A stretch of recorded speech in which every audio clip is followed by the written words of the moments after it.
So you are saying that there's allegations of abuse, and those allegations are abuse against the father? Right off the bat, we're in heavy territory. Child abuse allegations. Remember, anytime CPS gets involved, the court takes things very, very seriously.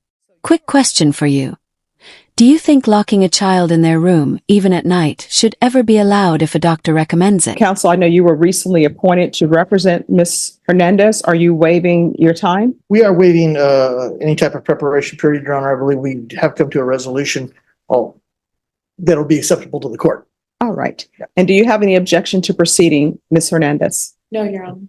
All right. Are you the same Victoria Irene Hernandez who was placed on deferred adjudication in 2020 CR 8599 for the offense of abandoning a child with intent to return on January 4th, 2021 for a period of 3 years? Is that you? Yes, ma'am. All right. State.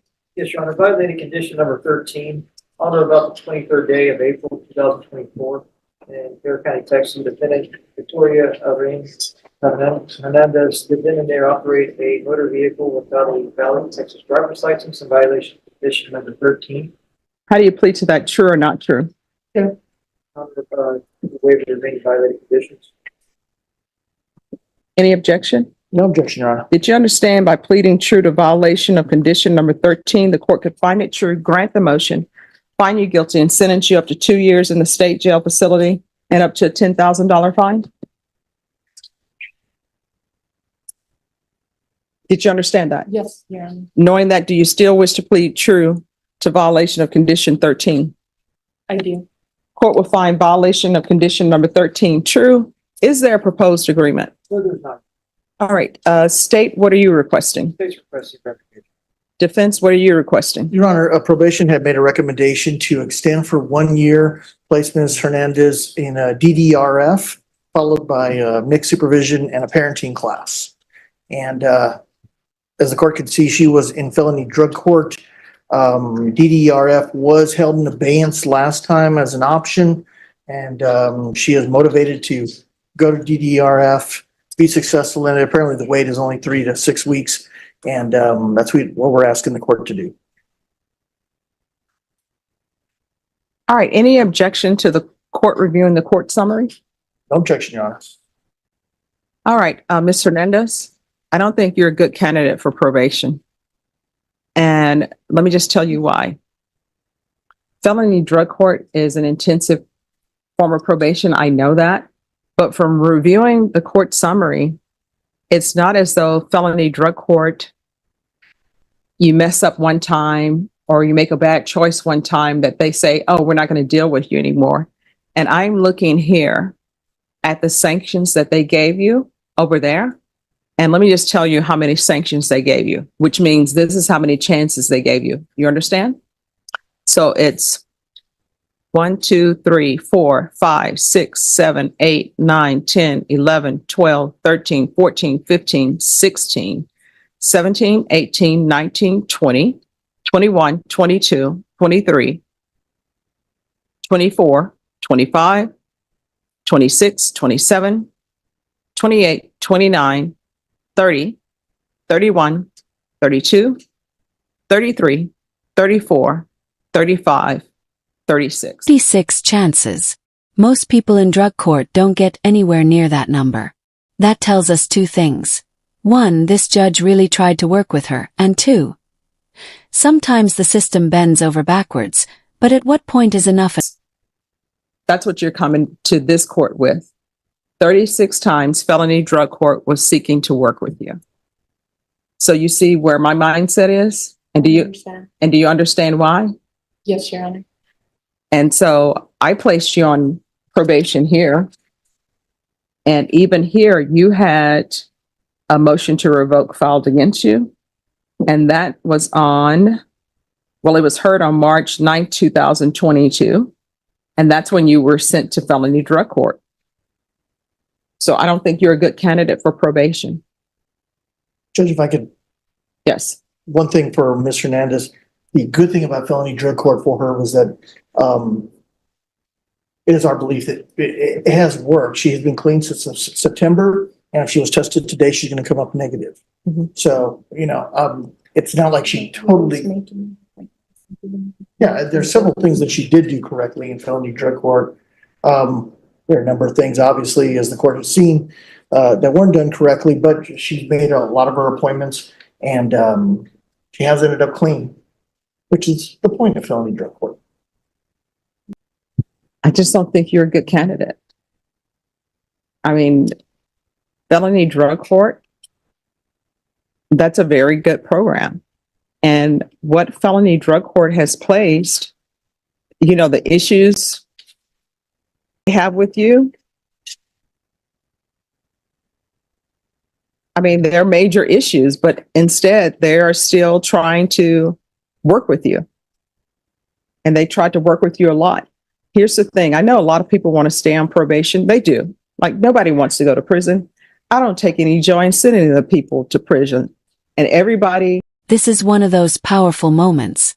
Judges are human too. Look at how Judge Boyd pauses. He's practically saying, I care about you, but you left me no choice. What do you think? Is tough love the only option here? Or should people always get another shot?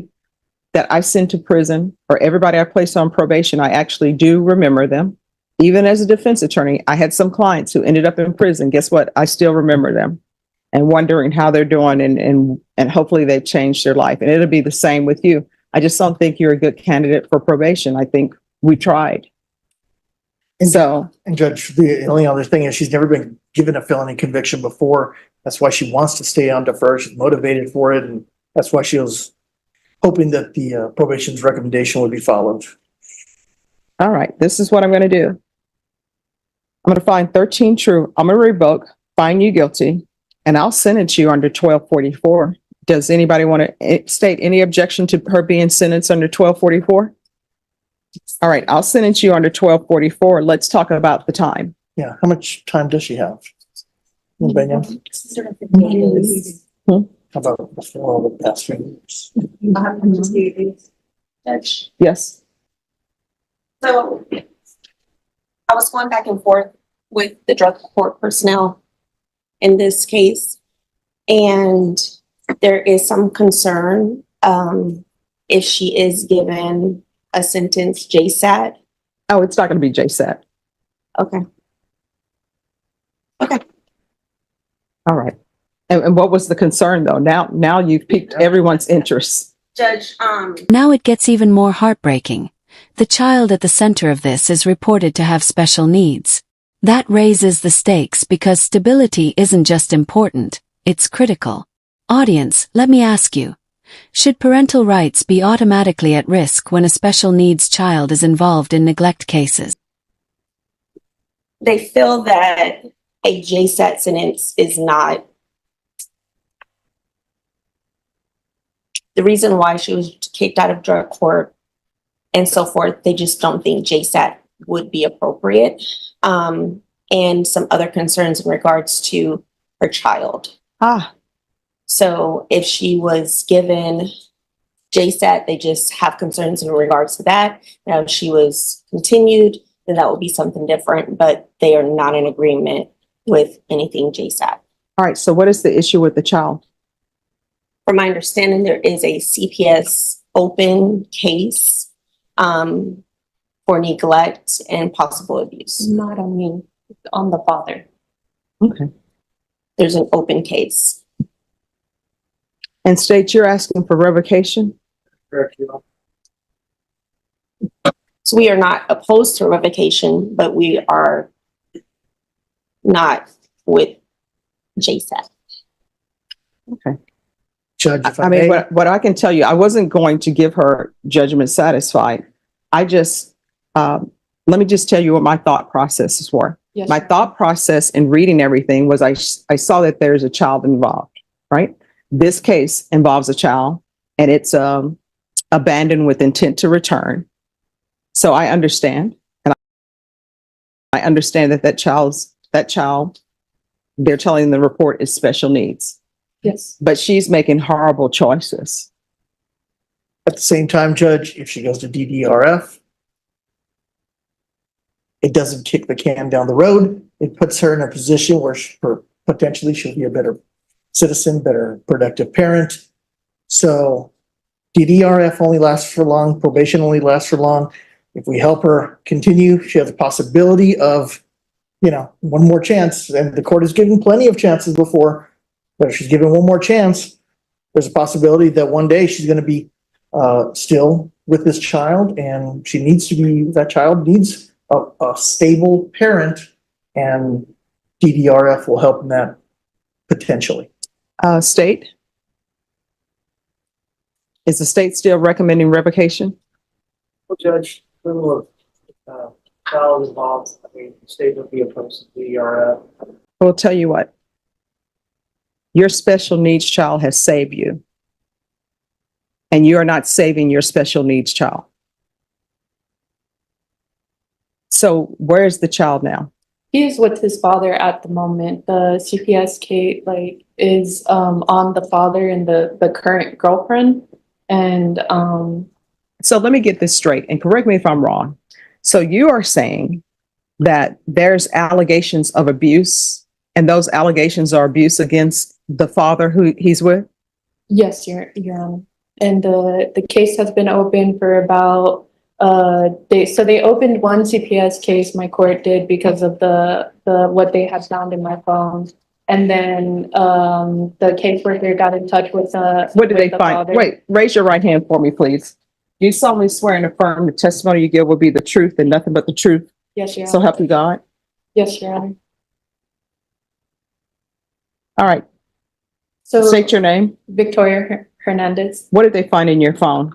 So they found that, so I had found out that my kid's father was locking my son in the room, and I wasn't aware, so later on, they said that it was because the autism doctor recommended that they lock the door at night, but I thought they were just locking my son in the room all day.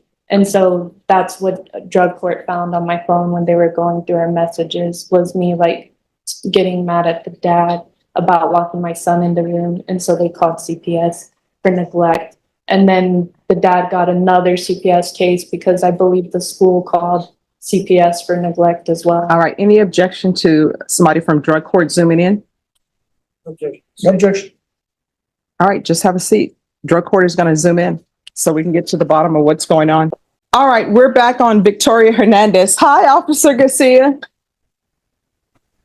Hi, Judge. How you doing today? All right, how are you doing? I'm great. I miss you guys. We miss you too. Okay. All right, Miss Hernandez, if you'll come down. All right, so we have Officer Garcia by Zoom. Any objections to her being by Zoom? Defense? No objection, Your Honor. All right, and the state has already stated that they do not have any objections. Officer Garcia, could you raise your right hand for me, please? Do you solemnly swear and affirm the testimony you give will be the truth and nothing but the truth, so help you God? Yes, Your Honor. All right, you can lower your hand. Do you waive any confidentiality that Ms. Garcia has as it relates to your time in felony drug court? You're talking about. Oh, no, I don't mind. All right, so you're giving up that right. Yes, Your Honor. All right. Any objection to her testifying in the narrative? No, Your Honor. All right, Officer Garcia. What we're trying to discover is whether or not she should be revoked or whether or not I should send her to DDRF. What has transpired is there's been a mention of a child with special needs, because I was inclined to sentence her to the Bexar County Jail under 1244 to 1 year.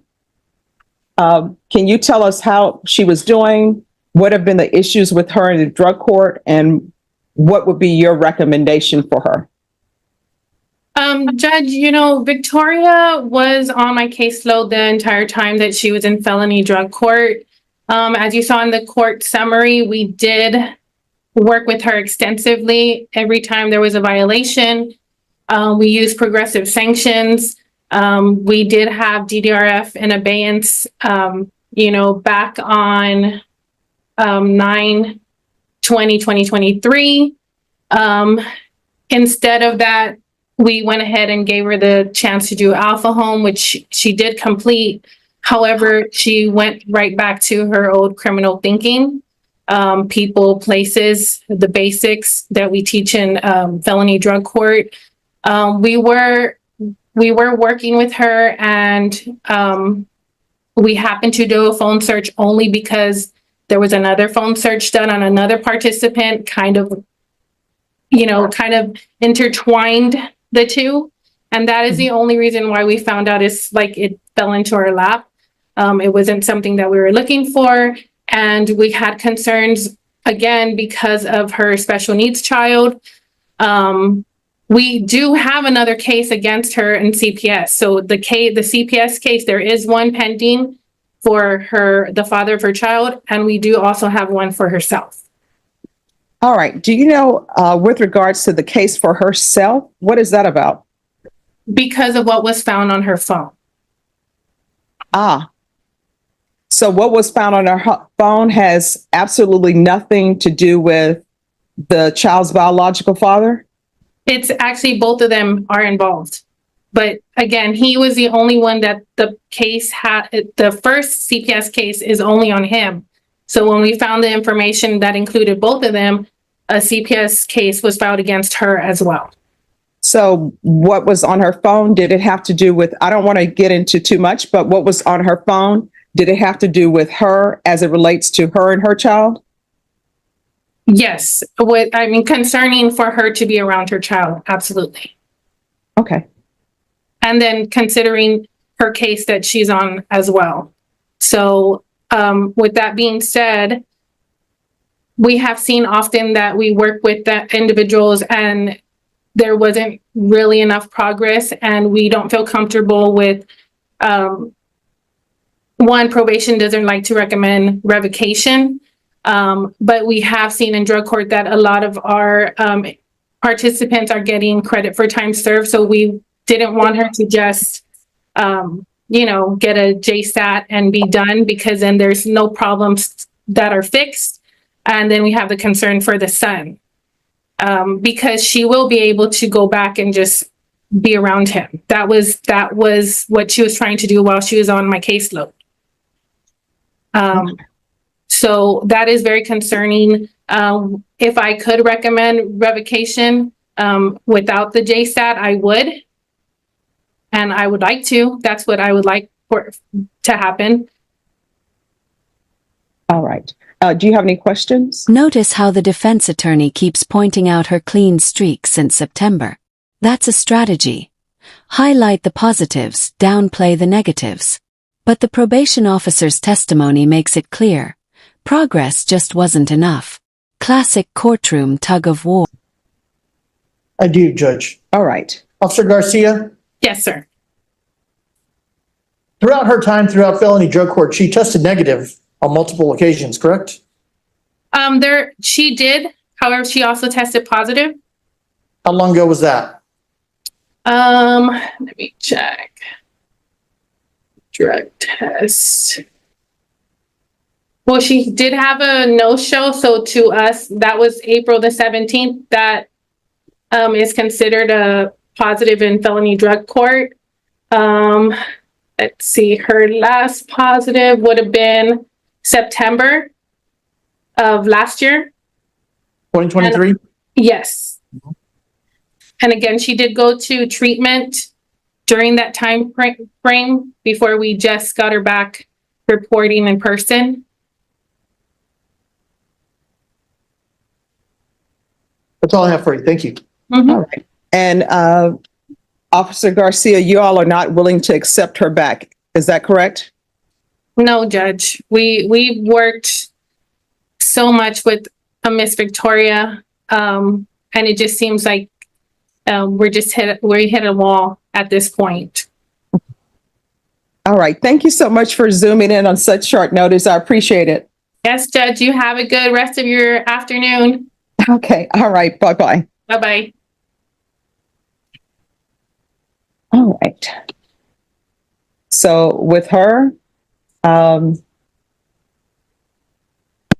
it's going to be revocation. Are you still insisting that what was in was not related to you?